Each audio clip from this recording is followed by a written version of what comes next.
Hi, I'm Donna Jordan from Jordan Fabrics. Today we're going to be making a Cozy Quilt Designs pattern, one I've been wanting to try out for a long time. It's called Curvaceous and it uses a fat quarter bundle. Now the pattern shows subdued colors, all autumn colors, but I want to make this in something nice and bright. So I'm going to use this fat quarter bundle called Later Alligator, and it will be very cheerful. In addition to the fat quarters, we're going to need accent fabrics. We're going to need 4 accent colors. So I've got this whole group of the same fabrics, and let's pick some fabrics that are a little more solid for the accent, because these are going to be in the middle of every block here. So let's do green, yellow, this blue, and let's do this orangey red one. We're going to need 1 1/3 yards of this first accent color. Then we're going to need 7/8 of a yard of the other accent colors. And we'll take everything down to the studio and get started. The first step is to pick out the fat quarters that we're going to use. I have some extras here. I'm going to need 18 fat quarters for the size I'm making. And there's a very nice variety of colors here. So I'm just going to pull out some. I probably won't use this in the patchwork part or in the big part of the blocks here, because it's exactly the same as my accent, which is going to go in the middle of some. So let's just see what looks good. We need to iron each one of these fat quarters nice and flat. And if it looks like the fabric has gotten distorted a little, you know, sometimes they will get moved like that when they're folded up, then you want to straighten that out. So make sure it looks like it's nice and flat. And if you can look on the back side and see the grains, I don't know if you can see it on camera, but you can see the threads. If it looks like it's leaning over some, then make an effort to straighten it and steam press it. Now we're going to cut 1 big square from every fat quarter. I can't give you all the sizes because this is not my pattern. It's from Cozy Quilt Designs, but they're all very easy to follow. I've made tons of them and never had any problem following the directions. Once you have all your squares cut, we're going to go right back to the ironing board. Take each square, fold it in half, and iron this fold. And you can iron all the way along it, and you can iron it down really hard, because we are going to cut it eventually along that line, so it won't matter if these ironing lines are really on there hard. So what we want is to be able to see the lines in both directions. So go ahead and do that with every square. Once all those big squares are ironed up and folded, you want to also iron your accent fabric nice and flat before you cut it. And this is also going to get cut into big squares. We are also going to iron these squares into quarters. So fold it once and iron it,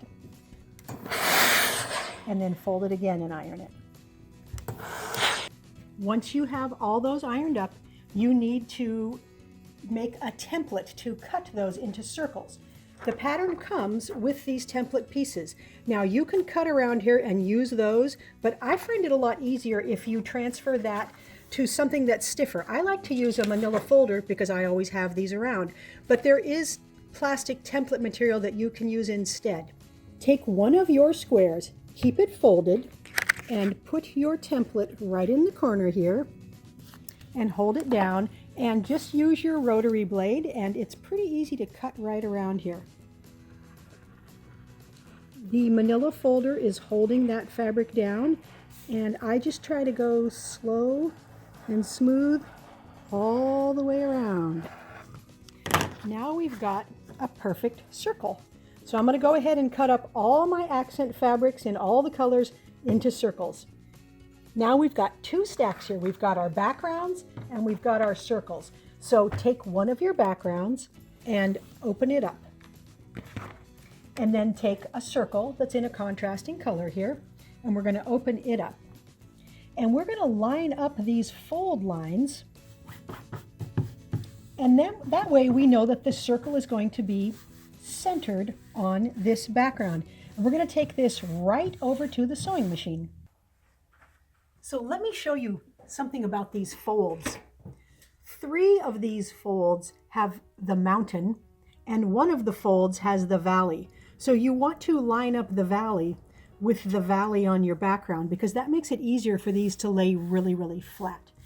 Now you could pin around the edges if you like. I found that I didn't even need to pin. It's very easy to stitch this without pinning. Nothing seems to move. And we are going to edge stitch a slight bit less than 1/4 inch all the way around to the edge. So we're just going to put this under the machine here and start stitching. And if you just stitch slow and even all the way around, nothing seems to move. You can actually make it all the way around the circle without even stopping. That's how easy this is to sew. When you come to where you started, which is right here, drive right over it and then back tack just a little bit to anchor that stitching. So we're going to do that same procedure with all of our backgrounds and circles. But before I start, I'm just going to pair everything up so that I have a nice background on each of the, a nice circle on each of the backgrounds. I have all of the circles stitched onto the background here.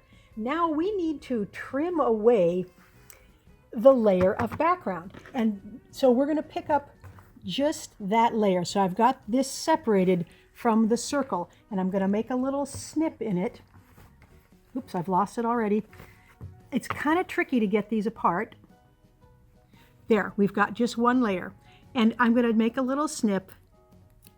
And then I'm going to get my scissors and I'm going to cut, leaving a 1/4 inch seam allowance here. Now, you don't want to cut this right in the middle, because we're going to take this piece once we're done with it and we are going to cut a circle out of it. So you just don't want to cut within this part here. That's why I chose to cut closer to the edge. So cut all the way around with your scissors, and it doesn't matter if it's perfectly round because we're going to recut it. Once that's all cut out, fold it back up. You can use the same folds you already used, and you can see it isn't cut perfect because we did it by hand and it's got that jagged part there. Put your template in the middle, the small template, and cut a small circle.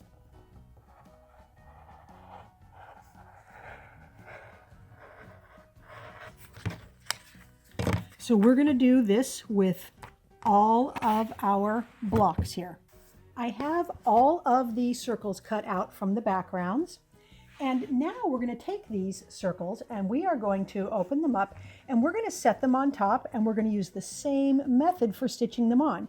Now you want to pick a color that gives you some contrast, and you don't want to pick the same fabric that you used on the background because now it's going to look like we've got a donut. So I'm going to lay all of my blocks out here, and I'm going to pick nice, bright, contrasting colors that will look good on each one. We're going to use the same method.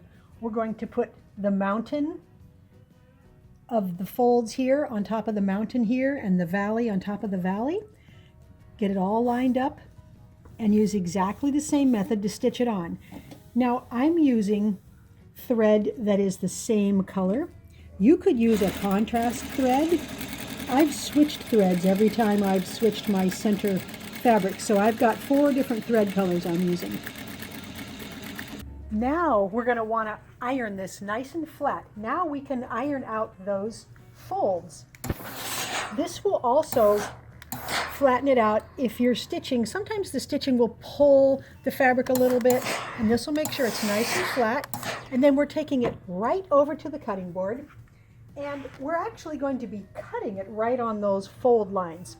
So even though there might still be showing a little bit, it's okay. So we're going to cut it in half in both directions. So we're going to cut it once this way, and then we're going to move the ruler here and cut it once this way. So here's the blocks we have now. So we're going to go ahead and do that with all of our blocks. I have this whole stack of blocks all done now, and there's one optional step you could do.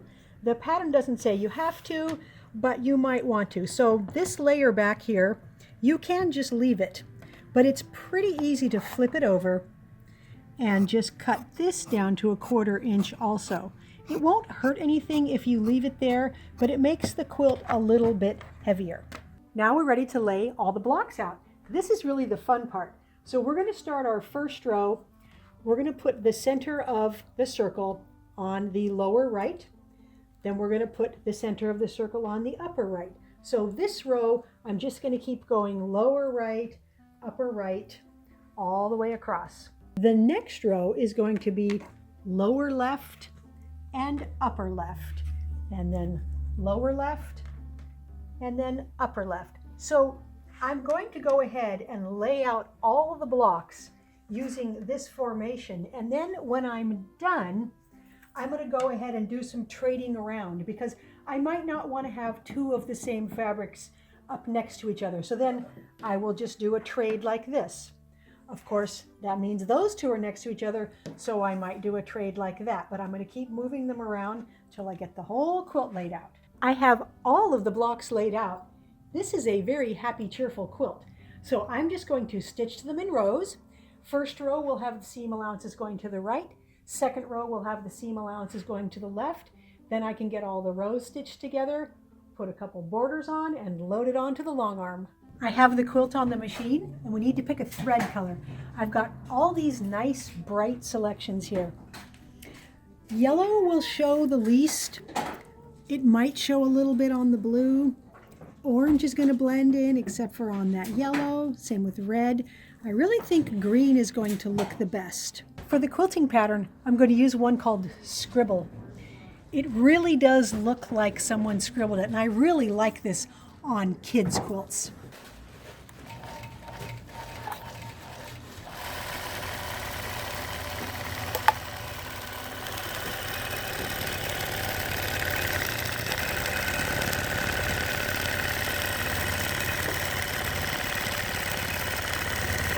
The Curvaceous quilt is off the machine.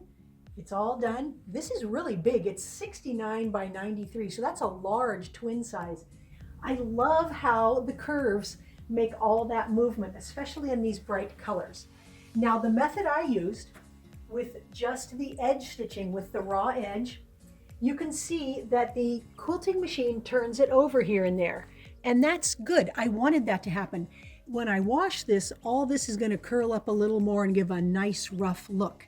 If that's not the look you're going for, then you can use a satin stitch or some sort of decorative stitch to keep those edges down nice and flat. The scribble quilting looks really good, and on the back side, because I used a solid blue on the back side, you can see my threads on here because I haven't linted it off yet, but the quilting really shows, and it's a nice abstract look there. Thanks for watching our tutorial today on the Curvaceous quilt. We hope you enjoyed it. Now we're going to have another giveaway. I have this nice picnic size quilt here, and the pattern is called Carousel. You may have seen the video where we showed you exactly how to make this.